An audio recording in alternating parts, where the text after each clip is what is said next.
TV Official. Yun ang aking bagong channel! Wow.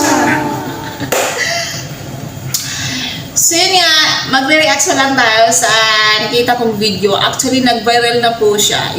Dalawang domestic helper dito sa Qatar ay ikinulong po sila. Ang ganda ng aming,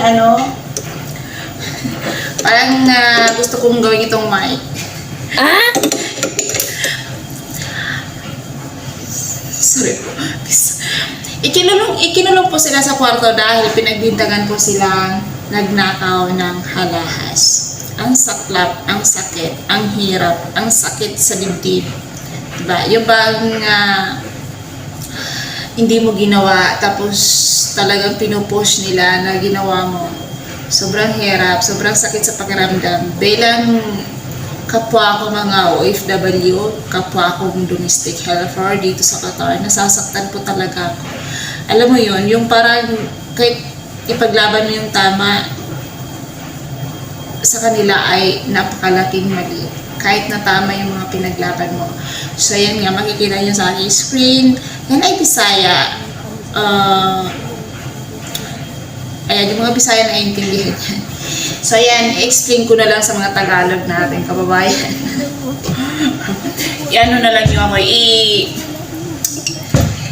i-PM para i-translate ko sa inyo sa Tagalog.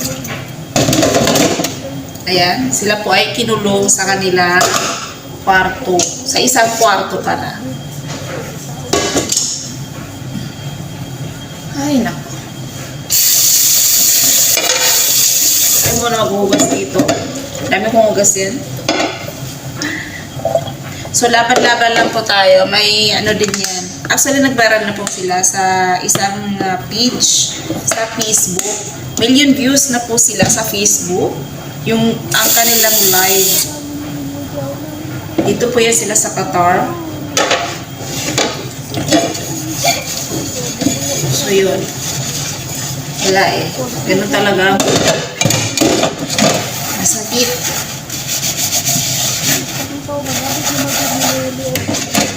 Masakit sa dibdib.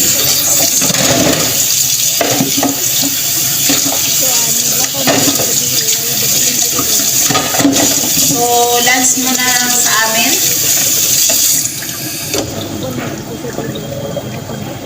Lunch time.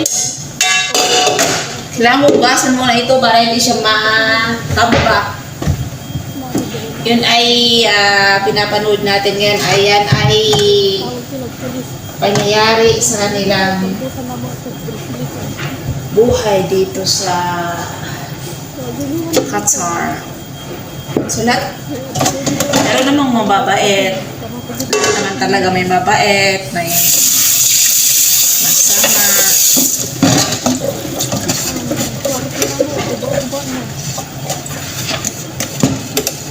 Hirap, no? Yung bang pumunta ka lang naman dito para magtrabaho.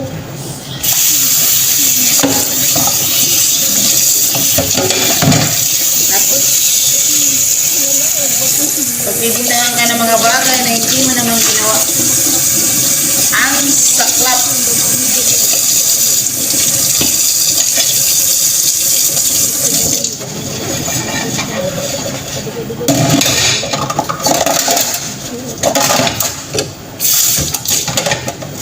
Hugas muna ako ng aming pinggan kasi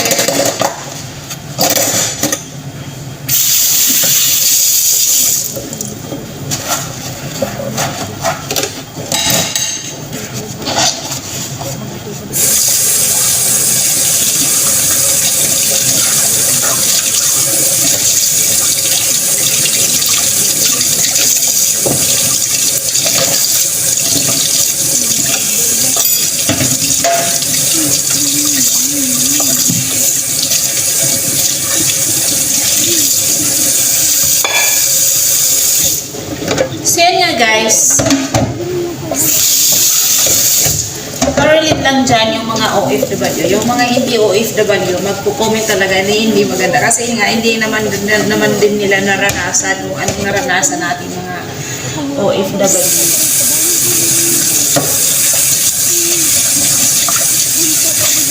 Alam mo, pelikula mo, pelikula lang, pero nangyayari talaga sa totoong buhay.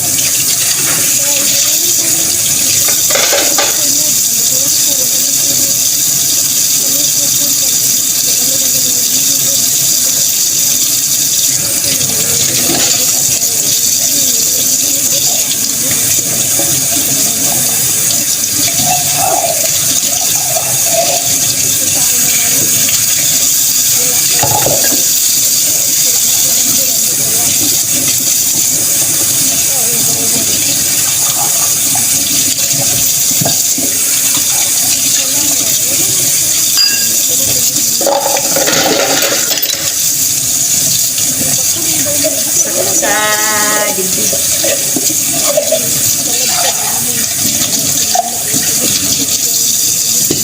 I-comment nyo guys kung naranasan nyo ng ganyan.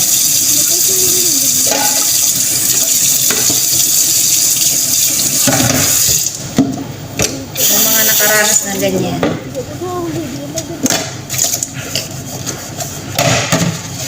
Parang ako, awan God, di pa ako nakaranas. Hindi ko naranasan ng ganyan, ikulong. Yung pagalitan noon, napapagalitan talaga. Kahit gaano pa kabait yung amo mo, mapapagalitan ka talaga. No? Pero yung bang ikulong ka na, grabe, no? Ibang level na yan pag kinulong ka na. Parang ibang level ng karanasan mo talaga sa pag-abroad. Pero yung iba, hindi pa rin sila titigil kahit ganun yung karanasan nila. Hindi pa rin titigil kasi lumalaban pa rin sila. Kahit na sobrang hirap na, lumalaban pa rin sila sa buhay bilang buhay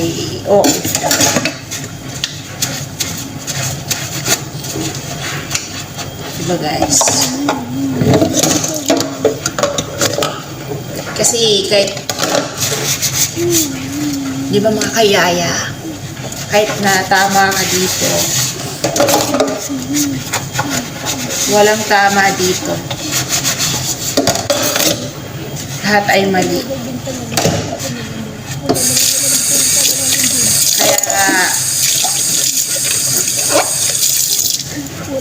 tinitiis na lang ng iba namin, kahit na pagalitan kami, kahit na tama kami, hindi paglaban, nagpakumbaba na lang.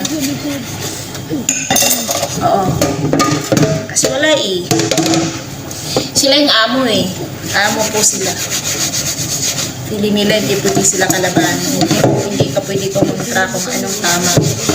Hindi mo pwede sabihin na tama ako. Mapuprove mo man yun na tama ka, pero dadaan ka muna sa butas ng karayom para mapatunayan mo tama ka. Kasi mostly dito, wala. Tama sila. Ano yun? Mga kapwa ako dyan, ito yung mag-iingat po kayo. Kailangan po talaga mahaba yung pasensya natin. Huwag po tayong magdadasal lang tayo na hindi tayo may stress. Kahit na wala na tayong natitira sa sahod.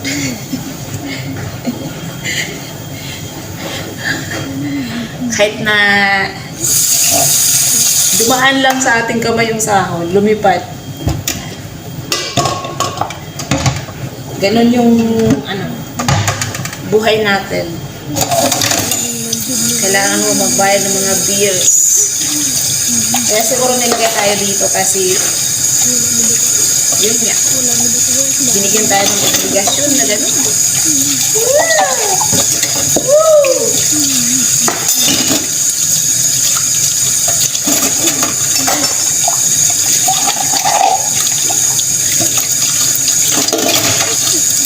Hirap.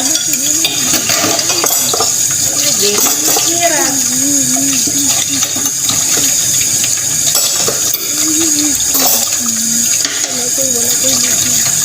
Pero, pray lang. Ayan naman yun. Diyan ka kumapit sa pag-pray. Oo. Everything will be okay. Sa tulong ni God. Pero sana ligtas sila, no? Hindi ko pa nakuha yung update kung ligtas na sila, kung saan na sila. Basta nakita ko lang yun sa isang live na yun nga. Nilive nila yung nangyayari sa kanila. Pinagtatapon yung mga gamit nila. Yung wala ka ng privacy ba? Nung pinasok na yung kwarto mo. Diba? Kaya nila gawin. Kasi property nila. Ganun. Hindi ka pwedeng maghindi.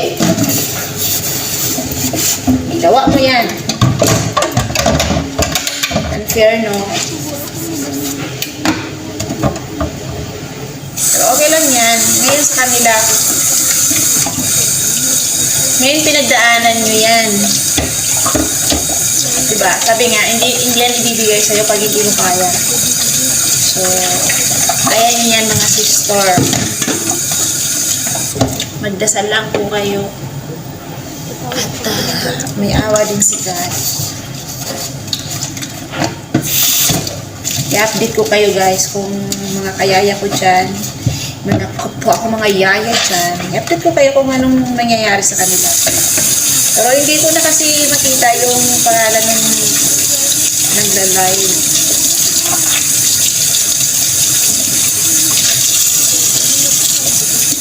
Sana okay lang sila. Kasi yung last live nila pinagtatapon yung kanilang mga gamit. Pinasok yung kanilang kwarto, pinagtatapon yung mga damit nila, hinanap yung nawawalang alahas, nawawalang gold nila. Hinanap sa kanilang mga damit. Oo. Pinagtatapon yung mga damit nila guys. So mga kayaya ko dyan, mag-ingat po kayo. Kasi hirap na. Tapos kailangan dapat nandyan kayo, nakalak yung mga gamit. Kasi pwede lagyan. Nako, mag-ingat po kayo mga kayaya. Mga kapwa ko dyan yaya. Kung OFW po kayo, mag-comment po kayo na nakaranas kayo ng ganito. Ng ganyan.